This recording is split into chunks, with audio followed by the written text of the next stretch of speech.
don't forget to subscribe, like, touch, and comment. Now pay attention. Let's talk about Karl Marx. Yes, that one. The guy with the beard. The one everyone mentions but few truly understand.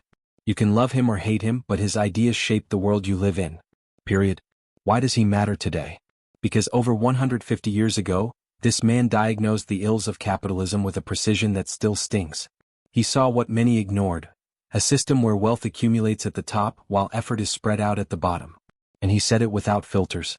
His story begins in 1818 in a Prussian town.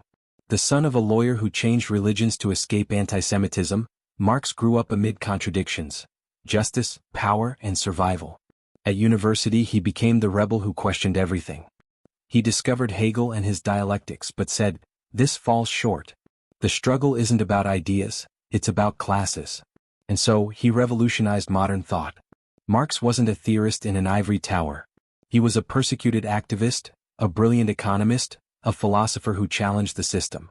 Ready to understand why his legacy still resonates? Let's dive in. Exile? Poverty? For Marx that was fuel.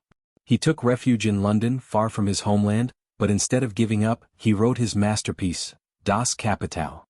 There, he didn't just analyze capitalism, he dissected it. And what's even more incredible, he predicted the crises and inequalities we live with today. Oh, look around, strikes, protests, debates about exploitation. He had already analyzed all of it. He spoke about workers' alienation, how capitalism turns everything into a commodity, the obsession with accumulating wealth. But he didn't stop at complaining. He gave us tools to understand the world and perhaps to change it. And now the million-dollar question. Why does Marx matter today? Because he forces us to ask the uncomfortable questions. Do we accept inequalities as normal? Can we build a fairer society? Or will we just keep watching a few accumulate what many produce? Here there's no room for half measures. Let's speak plainly. For Marx, class struggle is the engine of history. It's not kings or heroes who write it. It's the conflict between oppressors and oppressed. Sound familiar? You wake up, work hard to survive, while others accumulate fortunes they'll never spend in a lifetime. It's no accident. It's the system. And it's always been this way, from feudal lords to factory and tech owners. A few control the means, the majority sell their labor. This game isn't accidental. It's designed this way. Marx didn't beat around the bush. Class struggle is the engine of history. And he explained it with crystal-clear examples. Under feudalism, lords owned the land, peasants worked for them in exchange for crumbs. It was brutal but simple. Then came capitalism, and exploitation became industrial.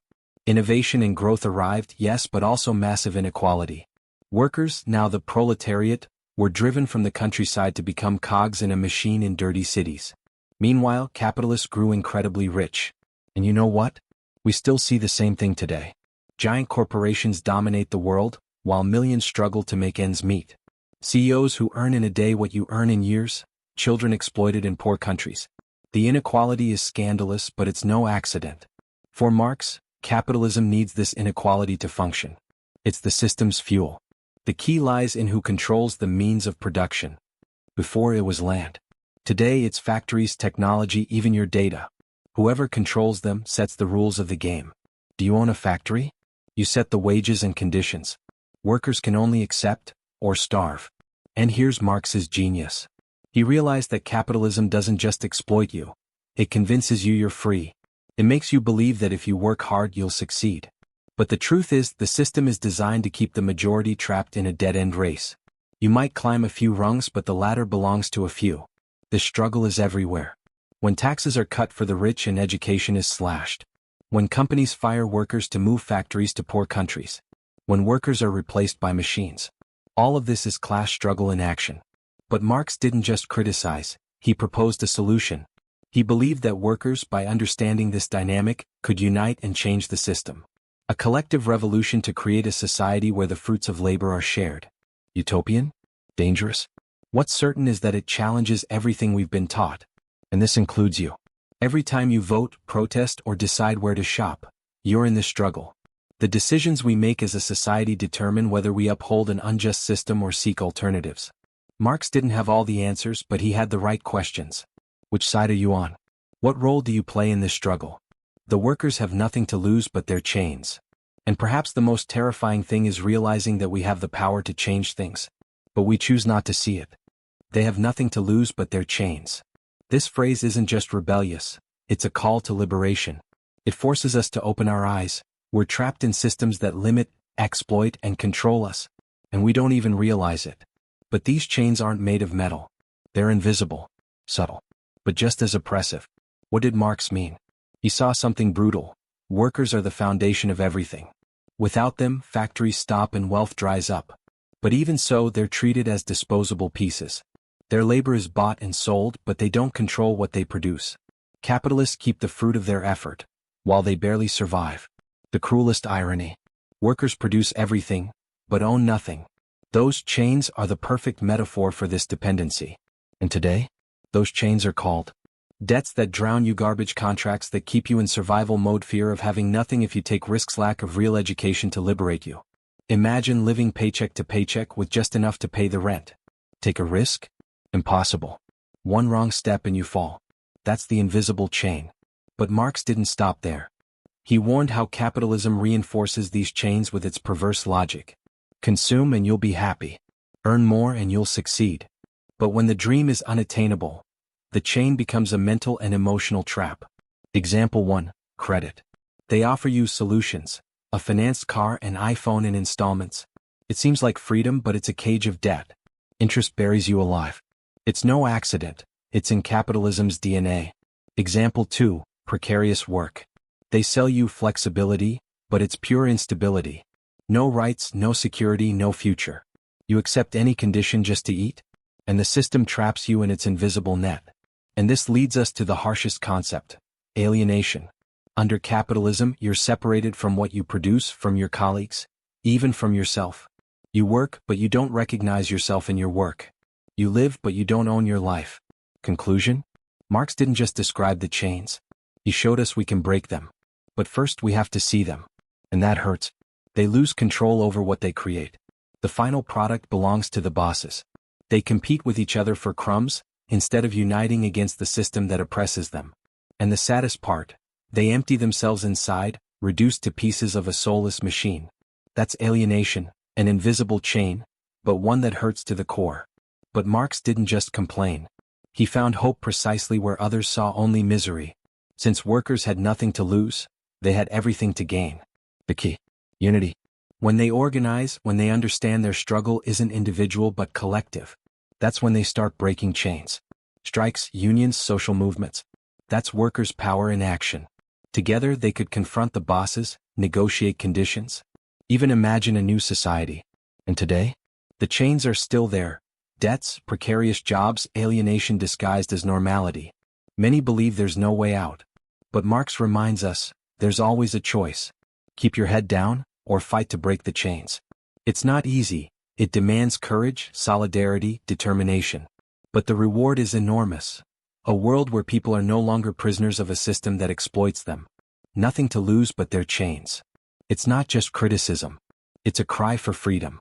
Marx challenges us. Recognize your prison. Name your chains. Confront them. Because we all deserve more than a life of servitude, disguised as freedom. What if I told you capitalism is a vampire? Marx himself said it. Capital is dead labor, which, vampire-like, lives only by sucking living labor. If that doesn't send chills down your spine, you haven't understood it. How does this bloody metaphor work? Very simply, at the core of capitalism is exploitation. Capitalists own the factories, the technology. Workers only have their labor to sell. But here's the crucial part. The value workers create is always greater than their wages. This difference is called surplus value, and it's the blood that feeds the vampire. Imagine a modern factory. Machines running non-stop, workers repeating motions. At the end of the day, they earn a wage that barely covers basic needs. The profits? They go to the owners. They're literally giving pieces of their life energy to enrich others. That's the living labor Marx talked about. And why is it vampiric? Because capital produces nothing on its own. It's dead labor accumulated, that only comes alive when it sucks the life out of workers. It doesn't stop. It's never satisfied. It always wants more blood. Sound familiar? Dead labor? It's the machines, the tools, the code, all that accumulated value from the past. But on their own, they're worthless. A machine without someone to operate it is just scrap metal. That's where living labor comes in. the human force that transforms everything. And here's capitalism's vicious cycle. It needs living labor to exist, but it devours those who sustain it. Workers are disposable resources, replaced by technology or cheaper labor when they're no longer profitable. Meanwhile, capital grows like a vampire, sucking the life energy of workers. Today this is clearer than ever. Companies demanding endless shifts, constant pressure, impossible results. Physical and mental exhaustion become the norm. And the worst part, the more you give, the less you receive. Look at the tech industry. Google, Apple, Amazon, empires built on exploitation. Programmers and laborers working until they drop, while CEOs accumulate astronomical fortunes. It's capitalist vampirism in its purest form. But there's something even darker. Capitalism doesn't just suck your life, it also consumes the future. Unhealthy factories, physical wear and tear, emotional neglect. Future generations will pay the price. And the planet too. Resources plundered, ecosystems destroyed. The vampire doesn't just suck blood, it sucks the earth itself dry. Marx warned us. This logic is unsustainable. Wealth concentrated in a few and growing misery can only lead to conflict. Strikes, protests, revolutions. They're not accidents. They're consequences. And time is proving him right. In the face of all this, resistance remains alive. From workers' movements to global protests, workers keep fighting. But Marx wasn't content with just criticizing. He wanted to expose the vampire to imagine alternatives. He dreamed of a world where workers controlled the means of production, without parasitic intermediaries. Where work was creation, not exploitation. Utopian? Maybe. But his message is clear. The liberation of workers isn't just possible, it's urgent. The lesson is brutal. Capitalism costs us too much. It sucks our energy, our dreams, even our planet. As long as we follow its rules, we'll remain trapped. But there's hope. When we recognize the vampire, we can fight it. Organize. Resist. Build a society that serves the many, not the few. And that vampire metaphor isn't poetry. It's a warning. Capitalism isn't natural or inevitable. It was created by humans, and it can be torn down by humans. And you thought that was uncomfortable? Wait until you hear this. Religion is the opium of the people. A phrase purposely misinterpreted. For Marx, religion wasn't about faith, it was about control. A mechanism used by elites to numb the masses. Think that's a thing of the past? Look around. Context: 19th century Europe. Industrial revolution, mass misery, brutal exploitation. People sought comfort in religion, and elites used that need for their benefit. If God wants some rich and others poor, who are you to question it? Render unto Caesar what is Caesar's, while Caesar robbed you blind. The comparison with opium is brilliant. It relieved pain, but created addiction and evasion. Religion offered heavenly comfort, in exchange for earthly submission. Instead of fighting injustice, people prayed for patience. It was the perfect sedative to maintain the status quo. Clear example: European monarchies. Kings ruling by divine right. Churches blessing their power. Peasants accepting their misery as God's will. Religion wasn't spirituality, it was social control disguised as faith. Conclusion? Marx wasn't attacking personal faith. He denounced how religion becomes a tool of oppression. A system that promises you heaven, while it steals your earth. Any rebellion wasn't just treason, it was a. That's how religion kept the power of the elite intact. And today? The dynamic continues with a new disguise. Religious leaders manipulating public policies, churches accumulating fortunes while preaching humility, moral discourses used to justify inequalities. Clear example: in the United States, conservative churches defend cuts to social programs, reduction of labor rights, neglect of environmental crises. All in the name of values, while convincing millions to accept policies that worsen their lives. But there's something even more dangerous. Religion distances you from yourself. It creates an inverted reality. Instead of solving problems here and now, you project your hopes into an imaginary, distant, unattainable world. You abandon the struggle for justice because you believe happiness will come after death. This spiritual alienation hurts as much as labor exploitation. Marx didn't just criticize. He understood that religion was a response to real suffering. But the solution isn't in the afterlife. It's in transforming the here and now. True liberation comes when we let go of illusions, we confront the real causes of suffering, we fight the system that exploits us. The crucial question: genuine faith or manipulation? Many people find meaning and community in religion, and that's valid. But Marx warns us, it can also be a weapon of control. It can silence criticism, divert attention, and perpetuate inequalities. Today this is more relevant than ever. Religious movements with enormous political power. Some promote solidarity, others justify exclusion and violence. The key, see what interests lie behind each narrative. Brutal conclusion. Religion is not neutral. It can be comfort, or a tool of domination. Marx challenges us.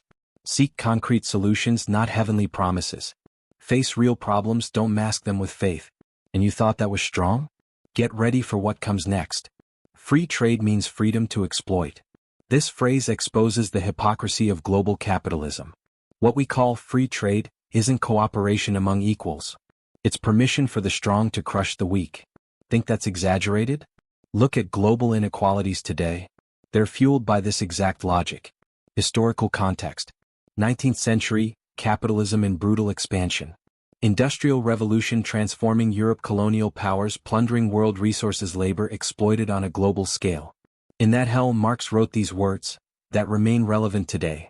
Rich countries sent their ships across the world, opening markets, stealing resources, destroying local economies. Cultures subjugated, peoples forced to work under brutal conditions. That's what they called free trade. A game where some make the rules, and others follow them. For Marx, the worst part was the lie. That free trade brought prosperity for all. In reality, it was a weapon for the powerful to consolidate their dominance. Giant corporations exploiting markets without regulation, unfair prices, wealth drained. It wasn't cooperation. It was colonialism by another name. And today? Nothing has changed. Modern trade agreements disguise the same exploitation. Multinationals with privileged access, while small local businesses are crushed. And worst of all, they weaken labor and environmental rights in the name of growth. Bleeding example, the textile industry. Western brands producing in Bangladesh or Vietnam. Starvation wages, unsafe factories, endless shifts, while selling that clothing for 100 times its cost. The same t-shirt that cost you €20 was sewn by hands earning 20 cents per hour. But this goes further. Free trade destroys local economies. Farming communities ruined by subsidized foreign products. It's dumping, artificially cheap food that kills local crops. Entire families forced to migrate, cultural identities erased. And the state isn't innocent. While preaching less intervention, they give subsidies to big corporations and sign treaties that benefit them. It's a rigged game. Those on top always win. Those below survive as best they can. This is colonialism 2.0. Before it was with ships and cannons. Today it's with contracts and multinationals. Countries plundered while paying external debts, while cutting education and healthcare to serve banks. But Marx didn't stop at denunciation. He proposed a system based on solidarity, not exploitation. A fair global trade where resources and opportunities are shared. Utopian? Maybe. Necessary? Absolutely. Because another world is possible. But we need the courage to confront this one first.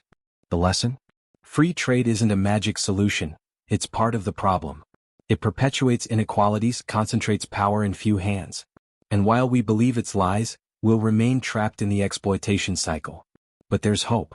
When we understand the system's contradictions, we can demand changes. Fair regulations, support for global movements, real wealth redistribution. Free trade equals freedom to exploit. Isn't just criticism, it's a call to arms.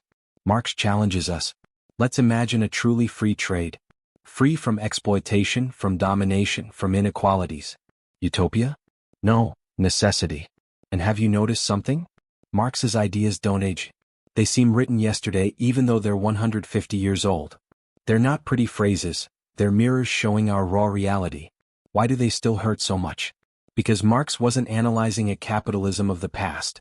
He was diagnosing contradictions that today are stronger than ever. Look around. Advanced technology, globalization, opportunities for all. But underneath, the same exploitation, same inequality, same alienation. The class struggle remains alive. Strikes for labor rights, protests against neoliberalism, uprisings for racial and gender justice. Still oppressors versus oppressed. Only the masks change. The great deception of modern capitalism. It sells us progress while hiding the truth. Widening gap between rich and poor, planet on the brink of collapse, fragmented and sick society. It distracts us with glitter, while perpetuating the same injustices. That's why Marx speaks directly to you. Do you feel like you work hard but never get ahead? That debts are drowning you? That the system is against you? That impotence is the chain Marx wanted you to see. And he confronts us with truths we avoid. Like when he called religion the opium of the people. Today the opium is rampant consumerism, numbing social media, empty entertainment, temporary anesthesia that prevents us from seeing real problems. And free trade remains freedom to exploit, disguised as global opportunity. Modern production chains are the living proof. Final conclusion. Marx wasn't a prophet. He was a diagnostician of our social sickness. And 150 years later, the patient still shows the same symptoms. The question is, will we keep denying the illness? Or will we start the treatment? Giant corporations plunder poor countries, paying starvation wages to local workers, while selling their products at luxury prices in rich countries. This exploitation pattern hasn't changed. It's just become more sophisticated. The pandemic made it evident. Billionaires increasing fortunes during lockdown, millions losing jobs and struggling to survive in collapsed healthcare systems. But Marx's real power is here. He didn't just criticize, he gave us tools to transform. His ideas remind us, change is possible. We can imagine a different world. We must question official lies. Why do his phrases still hurt? Because they expose what we prefer to ignore. The conflict behind the established order, that capitalism isn't natural or inevitable, that it was created by humans, and can be torn down by humans. They demand looking with critical eyes, acting with courage, and above all, maintaining hope. Because the struggle for a just world never ends. Marx's phrases aren't abstract theory. They're intellectual weapons that force us to see the system's contradictions, structural injustices, hidden control mechanisms. If you feel discomfort, it's normal. Marx didn't write to comfort. He wrote to provoke, to shake, to transform. His legacy endures because he diagnosed capitalism's ills with surgical precision. He wasn't just criticizing an economic system. He was exposing society's open wounds. 150 years ago he already saw workers reduced to instruments, exploitation disguised as progress, wealth concentrated in few hands. Today we still see the same. But Marx didn't stop at diagnosis. He wanted solutions.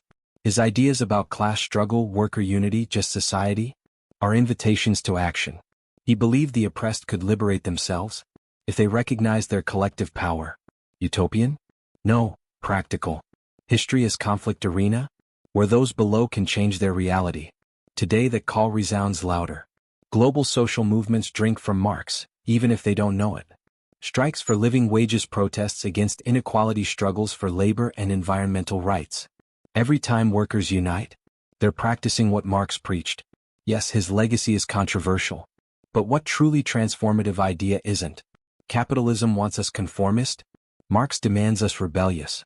Is Marx guilty of the horrors of 20th century communism? It's the most common accusation. That the Soviet Union, China and other regimes used his ideas to justify oppression. But the truth is this. Marx dreamed of a democratic and equal society, where workers controlled the means of production. What emerged was the opposite. Centralized, repressive, undemocratic states. The uncomfortable question. Were his ideas misapplied, or simply unworkable? The answer is complex. Yes, those regimes betrayed his principles, but implementing his ideas on a massive scale is brutally difficult. Transforming an exploitation-based society requires radical changes. And the status quo never surrenders without a fight. But here's what's crucial. The failure of political experiments does not invalidate his critiques of capitalism. In fact, they prove that capitalism is more resilient than he imagined. It survived world wars, depressions, crises. It reinvented itself, globalized, technologized. But its fundamental contradictions remain intact. Extreme poverty alongside obscene wealth, workers exploited and discarded, a planet devastated by thirst for profit. That's why Marx still matters. He gives us critical lenses to understand the world, and tools to imagine alternatives. He didn't have all the answers, but he had the right questions. How to build an economy that prioritizes people over profits. How to guarantee real access to resources and opportunities. How to create a society that values cooperation over competition. His true legacy isn't prefabricated solutions. It's teaching us to think. Showing us that the status quo isn't inevitable, injustices can be questioned, change is possible. Marx isn't an infallible guru or a villain. He's a thinker who challenges us to look beyond the obvious, confront the contradictions of our time, fight for a more just future. The uncomfortable truth he left us. Behind the order and promises of progress, there's exploitation, inequality, and alienation. The system was designed to benefit the few, at the expense of the many. Marx looked into capitalism's heart and saw its dark soul. It generates wealth, but concentrates it in few hands. It produces innovation, but through exploitation it promises growth, but destroys the planet. It sells freedom, while chaining us with debts and precarious work. When he says workers have nothing to lose but their chains, he's speaking directly to us, to all who feel the weight of a system that promises freedom, but only offers us new forms of slavery. Does this feeling sound familiar? You work hard every day but barely make ends meet. You feel that no matter how hard you try, you'll never escape the trap. That impotence, that certainty that the system is against you.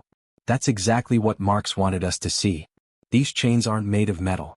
They're debts that drown you, garbage contracts, lack of real education, and fear of losing what little you have. And capitalism reinforces these chains every day. But Marx didn't just complain. His analysis was a call to action. Class struggle as the engine of change, worker unity as liberating force, building a truly just society. Utopian? For Marx it was profoundly practical. History as battlefield where the oppressed can transform their reality if they dare to fight. Today that echo resonates in strikes for living wages, protests against inequality, struggles for labor and environmental rights. Every time workers unite, they're practicing what Marx preached. But the inevitable objection arises. Aren't the Soviet and Chinese regimes proof of Marxist failure? The truth is more nuanced. Marx dreamed of a democratic and equal society, where workers controlled the means of production. What emerged was the complete opposite: centralized and repressive states. The uncomfortable question: were his ideas misapplied, or simply unviable? Here's the honest analysis. Yes, those regimes betrayed his principles. Implementing his ideas on massive scale is brutally complex. Transforming exploitation into cooperation requires radical changes.